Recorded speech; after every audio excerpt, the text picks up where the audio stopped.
all so far back there? You come up this way. It's for the filming. It's the So, first of all, I am so excited that you all made this, you fit this into your day. Time is precious. Time is something that you can't replace, and you're choosing to spend it here, and I thank you so much. There's just such a combination of people here. I have neighbors, I have coworkers, I have community folks, and if I stopped and thanked every one of you, you'd be here till 10, and I don't think you want to be that. So thank you all for coming, and thank you for being a partner with me. And now let me get on to some good stuff. The really good thing about tonight is that usually when I speak to folks, I'm in front of a podium, and it's city council, school board, planning commission, and I have 3 minutes. Guess what? I have more than 3 minutes.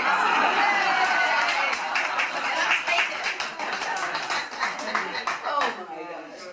So I wanted to share with you a little bit about what I've done. Brandon and Sue have told you a little bit about what I've done in Fremont, but I also wanted to let you know, because this is the burning question, what's your vision for Fremont, Kathy? What do you want to see happen in Fremont? And I'd like to tell you about that tonight also.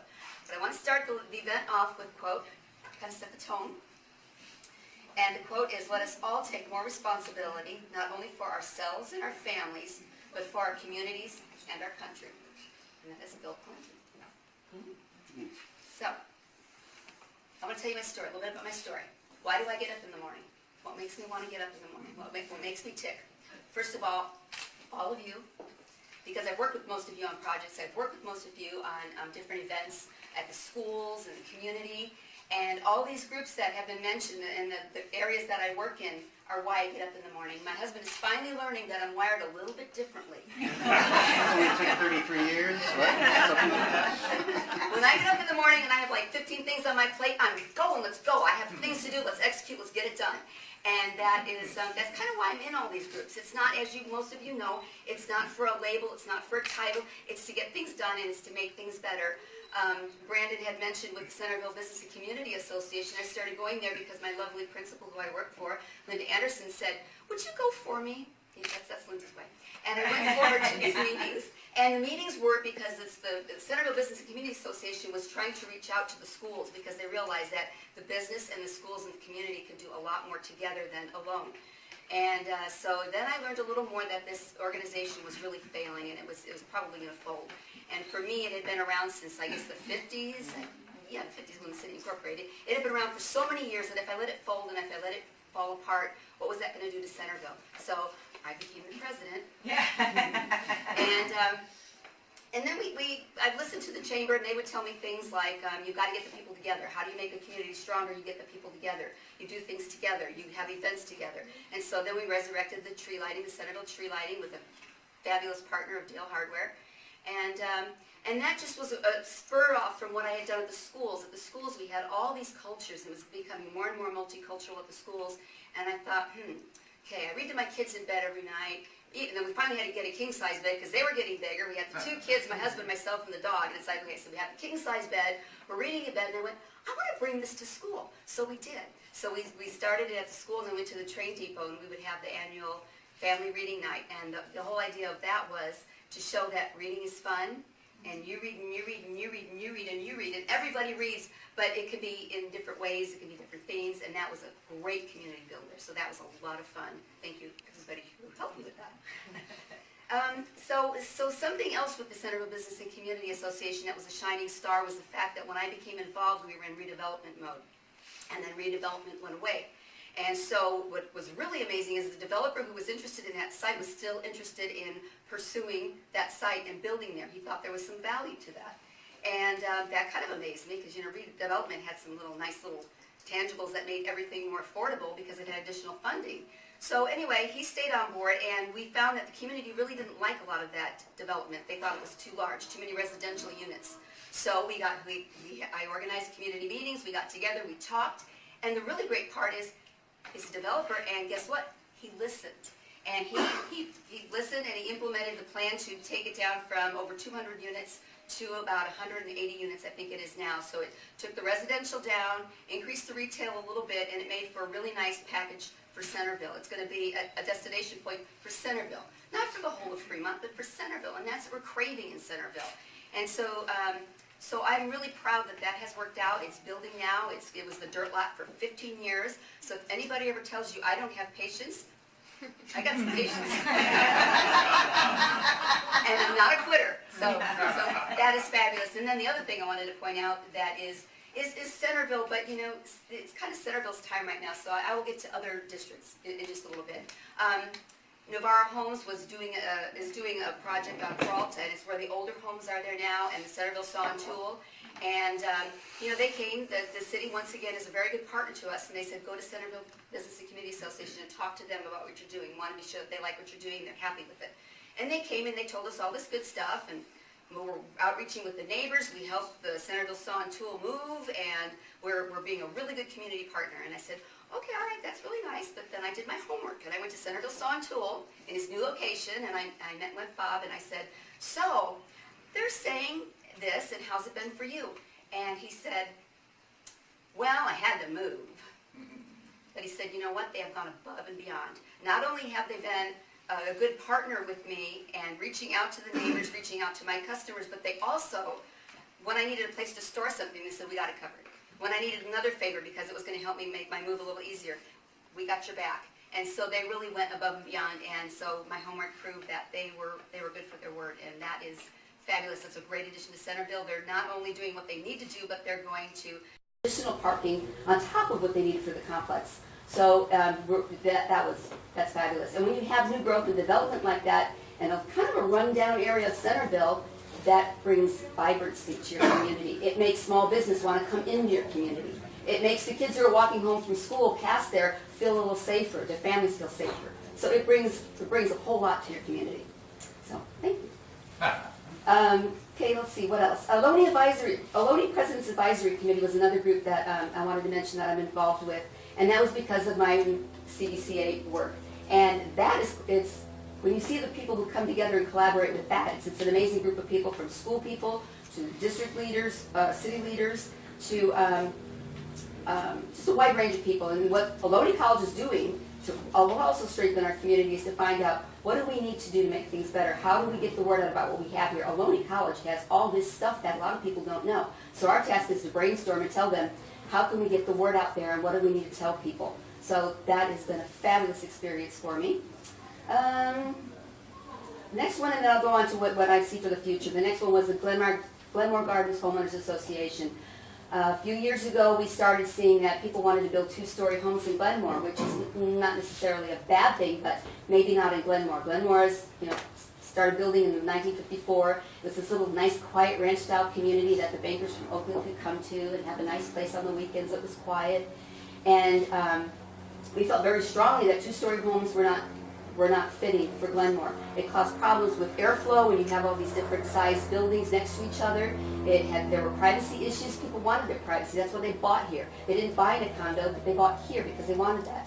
So with working with the city, we ended up achieving a single-story overlay. So any homes that come into Glenmore are not going to be two-story homes. And we have design guidelines, and that also created an awareness between the city and Glenmore Gardens Homeowners Association that if somebody from Glenmore goes to the city with their plans, the city says, oh, Glenmore hasn't stamped it, you got to go back to Glenmore. So that ensures that they're abiding by our CC&Rs with what they're building in the neighborhood. So that was a huge, that was wonderful.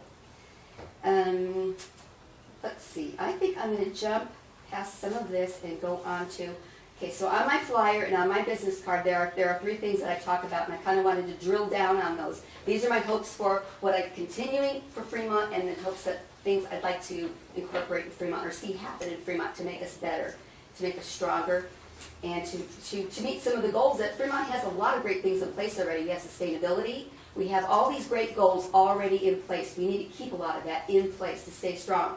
So the one topic I talk about is I will work with civic leaders and community partners to ensure smart economic growth with consideration to affordable housing, traffic, and overcrowded schools. Anybody you talk to in our town, I'm sure you're going to hear those concerns. It's everybody's concerns. So let's drill down a little deeper, and what do I think about that? First of all, building for our youth, the youth of today who are our leaders for tomorrow. And very personally, my son is 25 years old. He's living and working in Yosemite. Tough life.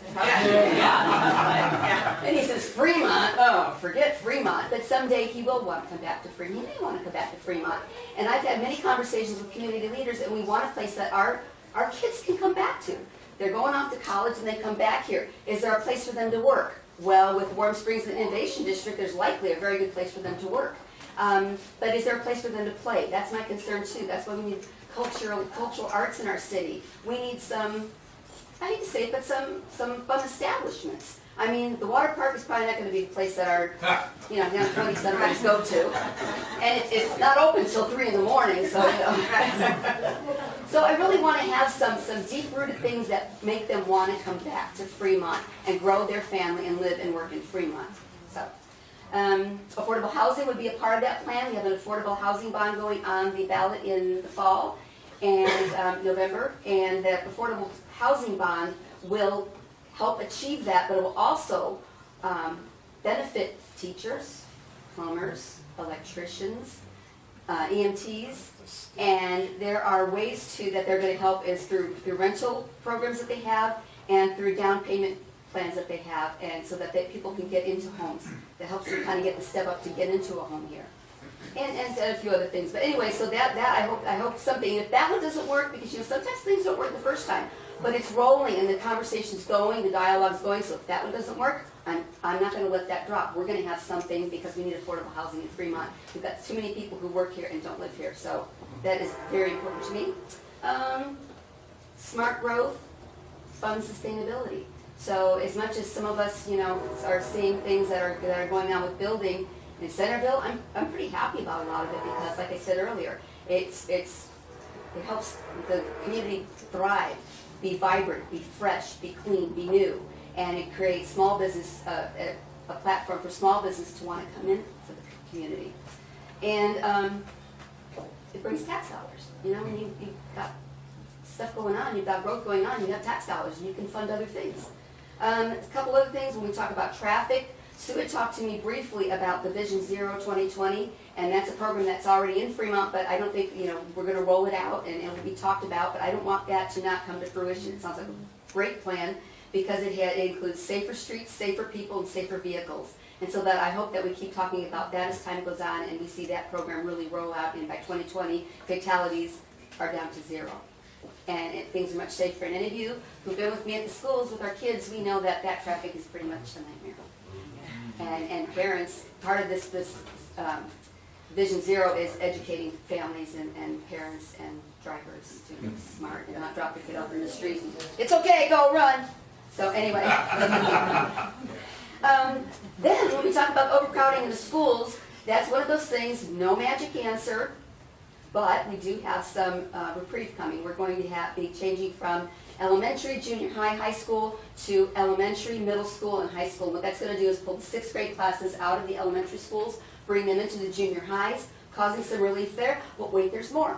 We're going to have the property in Brookvale neighborhood that is on Fremont Boulevard in Dakota is designated for a middle school, and I think it's a child care facility. And that is also going to create more space for us with our overcrowded schools.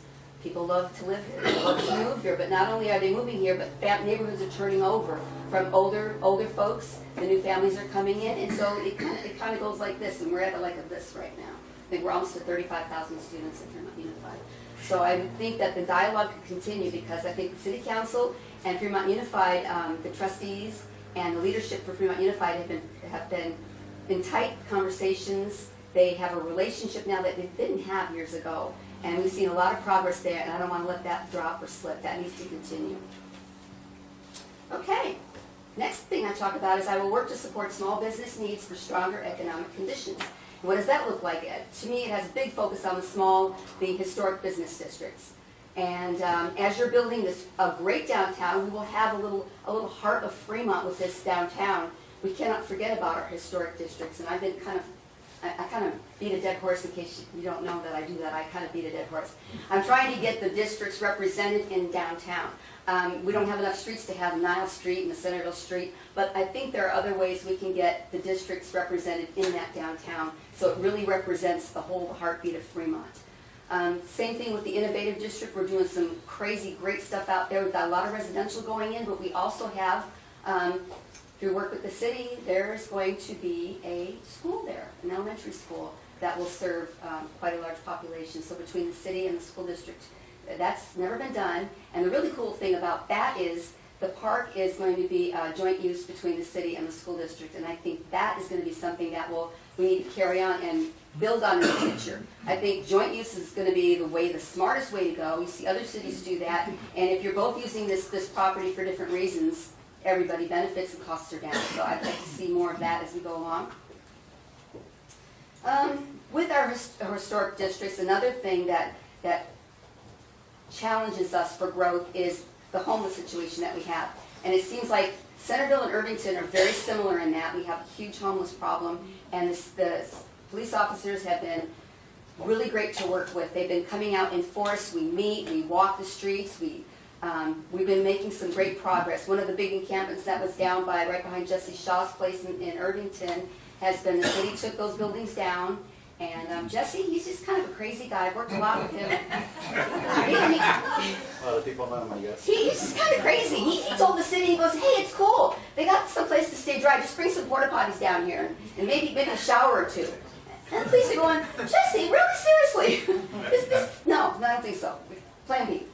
And so, but we went out there together, walking the streets, visiting the businesses, seeing the homeless encampments, talking to the people who are homeless. I mean, they hang out at the Safeway down there, and they're people who need help. They need services. They're not, they just need help. And I really like working with Jesse on that because Jesse is all about that. He's not like, can you make them go somewhere else? Do you really want to see them truly be helped? So I think that will help in our historic districts if we can do some more with the homeless. Just read about Contra Costa. What they've done is they've hired a group of a team of three teams of 2 people, and they go out. I don't know if they do this in Fremont, but they go out and they meet with the homeless people. And if they need to get off, if they need substance abuse help, they help them with that. They go out and they find the people living in the streets and they provide them with help. So I think that we need to kick it up a notch or two. Very difficult. Yeah. So let's see, then let's go, the last thing I have on the card is I will partner with communities to create safe, inclusive, and culturally vibrant neighborhoods. I've done a lot of work in that already, but going forward I wanted to mention that. I've done some work with the police department on the video surveillance cameras, and we've done some work on that here in Glenmore, and trying to get homeowners to participate in it, and the police have designated that there are entry points in and out of Glenmore, but we could do this citywide, because when you do something like that, you can be proactive. You can see what's coming in and out of your city, what's happening, and it gives the police kind of like a little bit of, they can see patterns, and they can be more proactive, and so I'd like to see that go a little larger, like citywide, and it's well known that is a great preventative for robberies, bad community activity, drug deals, and all that, so I'd like to see that grow larger. I'd like to see Tri-City Health has done, they added a new campus over in Irvington. They have one in Central Fremont, and they're looking at something in Centerville. And I'd like to see that too, because as we know, Fremont is huge. And to have 3 of those throughout Fremont would be great. So, North Fremont. Okay, my last, and I'm almost ready to close. North Fremont seems to be a place that, we've talked about a lot, my little circles and I, we've talked about how, and plus I served those students when I worked at Olivera. They're they don't have a community center, they don't have a meeting place, and they're just kind of like out there, and I want to see what we can do to incorporate them in, give them some more resources and some places to get together other than the basketball court, which is pretty cool, but give them some more options. I mean, with CBCA we go, well, CBCA, let's see, Centerville's here. North Fremont, it has nothing. So I really want to provide some outreach for North Fremont, because a lot of these people are commuters, but their kids go to school here, and they don't have that connection. So I would like to strengthen that relationship connection and their community involvement in Fremont, because North Fremont has a huge amount of residents there. So you can see that my work with all these groups, I've kind of gotten a pulse of what's going on in Fremont, and I think that connects me as a heartbeat of Fremont. Hope you all see that. And I'd like to end with a quote, and this one's pretty special to me because this is kind of dedicated to my mom. She's not here, but if she saw me here today, she'd be very proud of me. And her hero was John F. Kennedy, and he said, "Change is the law of life, and those who look only to the past or present are certain to miss the future." Thank you.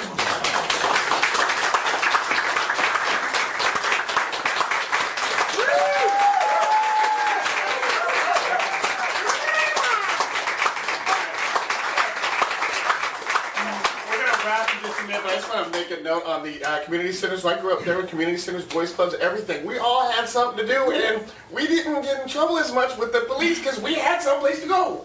So that's a great idea. So.